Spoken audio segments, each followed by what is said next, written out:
السلام علیکم ورحمۃ اللہ وبرکاتہ۔ خیال ٹی وی پہ آنے کا بے حد شکریہ۔ میں ہوں آپ کا دوست محمد علی خضر، اور اس ویڈیو میں ہم بات کریں گے سردیوں میں صحت مند رہنے کے لیے کیا کھانا چاہیے۔ سردیوں کی آمد ہے، اور ہم جہاں سارا سال اس خوبصورت موسم کا انتظار کرتے ہیں، وہاں اس موسم کے ساتھ جڑی کچھ بیماریاں ہمیں اس دل نشین موسم سے لطف اندوز نہیں ہونے دیتی۔ سردیاں انسان کے امیون سسٹم قوت مدافعت کو کمزور کر دیتی ہیں، اور اسی وجہ سے ہم عام طور پر سردیوں میں نزلے، کھانسی اور زکام جیسی بیماریوں کا شکار رہتے ہیں۔ سردیوں میں امیون سسٹم کو ٹھیک رکھنے اور صحت مند رہنے کے لیے ہمیں اپنی خوراک میں کچھ ایسے کھانے شامل کرنے کی ضرورت ہوتی ہے جو ہمیں اندر سے مضبوط اور صحت مند رکھیں۔ سردیوں میں کیا کھانا چاہیے؟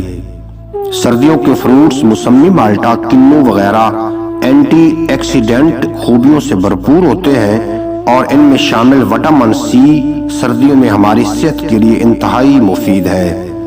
لہٰذا ان فروٹس کو اپنی روزانہ کی خوراک کا حصہ بنائیں، اور سٹرس فروٹس کے ساتھ ٹماٹر، سرخ مرچ اور آلو اور شکرگندی کو بھی اپنی خوراک کا حصہ بنائیں۔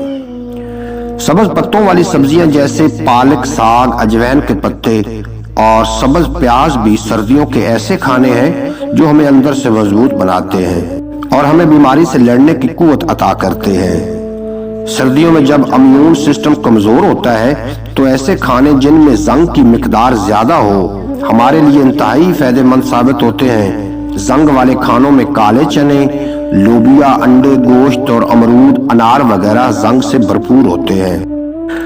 سردی کی آمد کے ساتھ ہی سردیوں کی سبزیاں اور فروٹس بھی بازار میں ملنا شروع ہو جاتے ہیں۔ ان سبزیوں اور فروٹس کو اپنی خوراک کا حصہ بنائیں اور خوراک میں شامل کریں تاکہ آپ کی قوت مدافعت سردی سے کمزور نہ ہو۔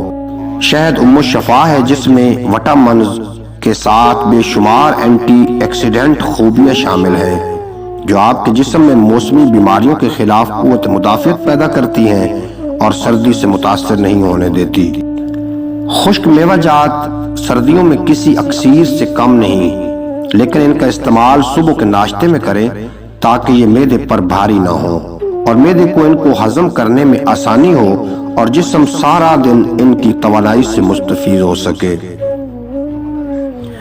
خشک میوہ جات میں بادام، اخروٹ اور پستے کے علاوہ کشمش، انجیر اور خشک خوبانی بھی شامل ہے۔ دیسی گھی کے متعلق عام طور پر خیال کیا جاتا ہے کہ یہ چربی کی وجہ سے نقصان دہ ہے، مگر بہت سے میڈیکل تحقیقات کے مطابق خالص دیسی گھی جسم سے بری چکنائی کا خاتمہ کرتا ہے۔ دیسی گھی کا 1 چمچ روزانہ صبح کو اپنی خوراک کا حصہ بنائیں تاکہ سردی کی خشکی آپ کو متاثر نہ کر سکے۔ سردیوں میں جلد کی حفاظت کرنا بھی ضروری ہے۔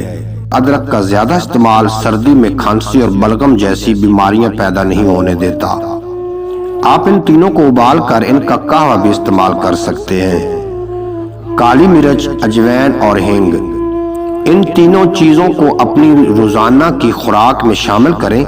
خاص طور پر اپنی چائے اور قہوے میں ان کا استعمال بڑھائیں تاکہ آپ کو سردی نہ لگے۔ کالی مرچ، اجوین اور ہینگ آپ کے جسم کی گرمائش کو برقرار رکھتی ہیں اور کم اور باریک لباس پہننے پر بھی آپ کو سردی نہیں لگنے دیتی۔ گڑ اور شکر، گڑ اور شکر جہاں آپ کے نظام انعظام کو بہتر بناتے ہیں، وہاں یہ جسم کی قوت مدافعت کو مضبوط بنانے میں بھی انتہائی مددگار ہے۔ سردیوں میں اپنے قہوے اور میٹھے کھانے میں چینی کی بجائے گڑ اور شکر کا استعمال کریں، خاص طور پر چائے میں چینی کی جگہ شکر ڈالیں۔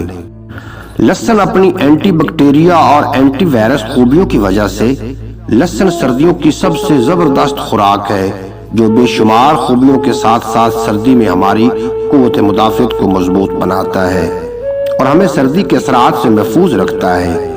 ان کھانوں کے ساتھ ساتھ سردیوں میں دودھ، مچھلی اور پانی کا استعمال بھی کریں اور ساری سردیاں ڈاکٹر سے محفوظ رہیں۔ امید ہے کہ آپ کو یہ ویڈیو پسند آئے گی۔ اگر ویڈیو پسند آئی ہو تو چینل کو سبسکرائب فرما کے بیل نوٹیفیکیشن کو پریس کرنا تاکہ مستقبل میں اپلوڈ ہونے والی تمام ویڈیو آپ تک بآسانی پہنچ سکے۔ اجازت دیجیے، ملتے ہیں اگلی ویڈیو میں۔ آپ کا اور میرا اللہ حافظ۔